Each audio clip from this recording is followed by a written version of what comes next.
اور جو بولتا ہے وہ اپوزٹ ہو جاتا ہے۔ تو خان صاحب کو جتنے بھی اس وقت حربے، پھر اس کے بعد ایک ٹرسٹ ڈیڈ آ گئی، وہ آ گئی، پھر فرا ہو گئی، گوگی ہو گئی۔ وہ فرا گوگی اتنا چلا کہ اپنے ہی جو لائک مائنڈڈ جتنے بھی دانشور تھے وہ سب کے سب پھٹ پڑے کہ بھئی آگے چلیں، یہ فرا گوگی کیا لگا رکھا ہے۔ اس کے بعد یہ تھا جی معیشت ٹھیک ہونی ہے، معیشت ایسے ٹھیک کی کہ پیٹرول جو ہے وہ اور ڈیزل، اس میں کتنی قیمتوں میں اضافہ ہو گیا، 100 روپے سے بھی زیادہ، بلکہ 120 روپے ڈیزل کی قیمت میں اب تک اضافہ ہو چکا ہے، اور 90 روپے کے قریب ہو چکا ہے پیٹرول کی قیمت میں فی لیٹر اضافہ۔ بجلی کی قیمتوں میں آپ نے کئی گنا زیادہ کر دی، گھی، خوردنی تیل پتہ نہیں کہاں سے کہاں پہنچ گیا، 600 روپے فی لیٹر، 650 روپے فی لیٹر، صبح قیمت اور شام کو کچھ اور۔ آئی ایم ایف آپ پہ راضی نہیں ہے۔ پھر اگلی بات یہ کی، یہ فرسٹ ٹائم ایسا ہوا پاکستان کی تاریخ میں، فرسٹ ٹائم ایسا ہوا 75 سالوں میں کہ ڈمی بجٹ پیش کیا گیا۔ ڈاکٹر اشفاق حسن ماہر معیشت وہ کہتے ہیں جناب کسی نے بجٹ دستاویز پڑھ تو لیں، دستاویزات میں لکھا کیا ہے، ڈمی بجٹ پیش کیا گیا لوگوں کو بیوقوف بنانے کے لیے، اور اصل بجٹ وہ تیار ہو رہا ہے۔ اصل بجٹ کیا ہوگا؟ جس میں آئی ایم ایف کی ہر ایک حکم کو مانا جائے گا۔ یہی آئی ایم ایف تھا، یہی معیشت تھی، یہی وسائل تھے، ہر چیز پرسکون طریقے سے چل رہی تھی، لوگوں کو پیٹرول بھی سستا مل رہا تھا، سبسڈی بھی مل رہی تھی، آئی ایم ایف بھی خوش تھا، پروگرام بھی چل رہا تھا۔ لیکن پھر آخر ایسا ہوا کیا؟ کچھ نہ کچھ تو ہوا۔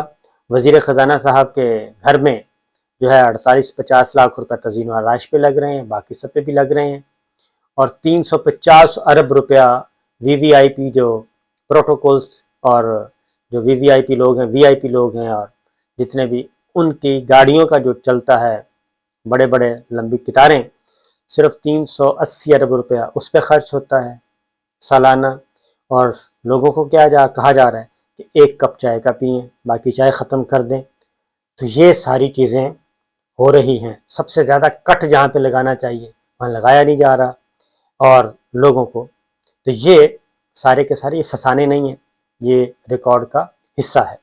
اسی لیے وزیر اعظم عمران خان جن کو سابق کر دیا گیا ہے، وہ ان ساری چیزوں کو لے کے آگے بڑھنا چاہتے ہیں، اور دیکھ رہے ہیں اب بجلی کے نرخوں میں 80% اضافہ کیا جائے گا آنے والے دنوں میں، ٹوٹل 80% اضافہ۔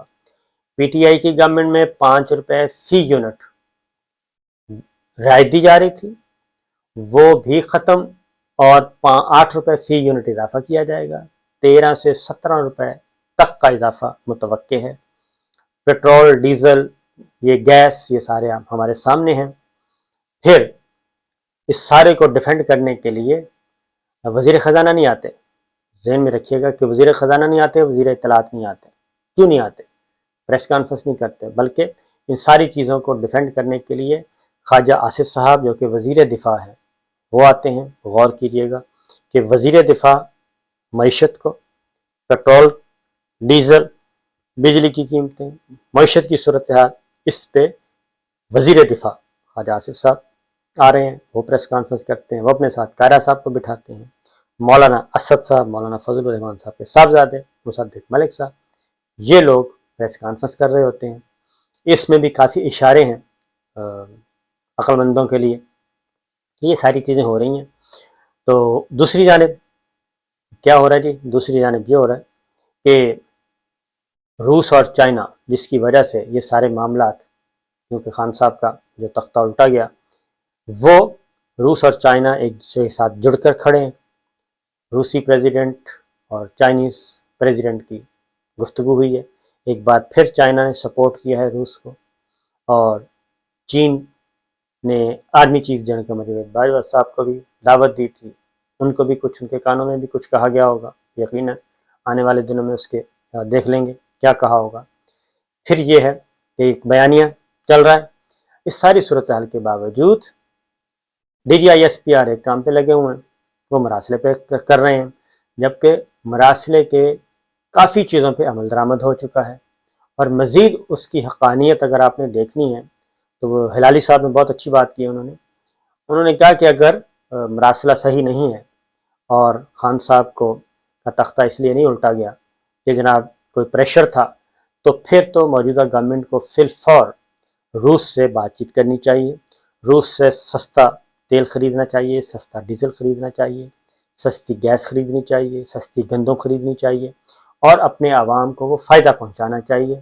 اس کا مطلب یہ ہے کہ حکم ایسا ہی ہے کہ روس کی طرف نہیں جانا، اور صرف ادھر عمران خان صاحب نے جانا تھا اور اس کے بعد بتانا تھا کہ یہ تو خود گئے ہیں، اپنی مرضی سے گئے ہیں اور اس کے علاوہ کچھ نہیں۔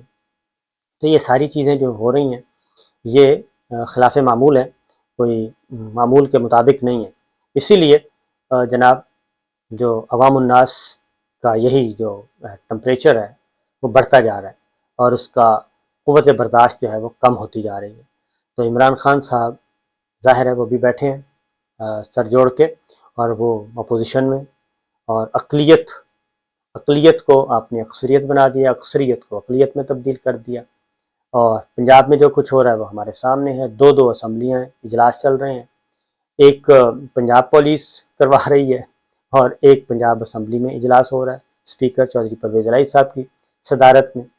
تو یہ تو وہ ڈپٹی اسپیکر بھی مذاق ہی بن گئے ہیں کہ جہاں دل کرتا ہے ان کو بٹھا دیتے ہیں اور اجلاس شروع ہو جاتا ہے، کبھی کسی ہوٹل میں، کبھی کسی ایوان اقبال میں، کبھی کسی سڑک میں۔ وہ ڈپٹی اسپیکر بھی ایک مذاق بن کے رہ گئے ہیں بیچارے، اور پیچھے پنجاب پولیس بٹھا دی جاتی ہے، دو پنجاب پولیس والے بیٹھ جاتے ہیں اور سائڈوں پہ وہ آفیشل جو سیکورٹی یا سارجنٹ ہیں ان کی جگہ پہ بھی پنجاب پولیس کو بٹھا دیا جاتا ہے۔ تو یہ مذاق ہو رہا ہے، آپ خود سوچتے جائیے کہ کیسا کیسا مذاق اس ملک میں دیکھنے کو مل رہا ہے۔ تو جناب روس اور چین سے، روس سے خاص طور پہ تیل خریدیے، مراسلے کو غلط ثابت کر دیجیے اور پاکستان کے عوام کو فائدہ پہنچائیں، جیسے کہ انڈیا نے پیٹرولیم پرائسز بڑھانے کے بجائے 25 روپے کم کر دی ہیں۔ 25 روپے کا مطلب ہے ہمارے 50 روپے، 50 روپے اگر پاکستان روس سے لیتا ہے فیول تو یہ 50 روپے سے بھی کم ہو جائے گا۔ بس یہ ہے کہ ہمیں حکم عدولی کرنی پڑے گی عالمی سامراج کی۔ اگر ان کی ہم حکم عدولی کر دیں تو پاکستان کے مسائل جو ہیں، پاکستان کے عوام کو کم از کم سکون مل جائے گا، اشرافیہ البتہ مشکل میں چلی جائے گی۔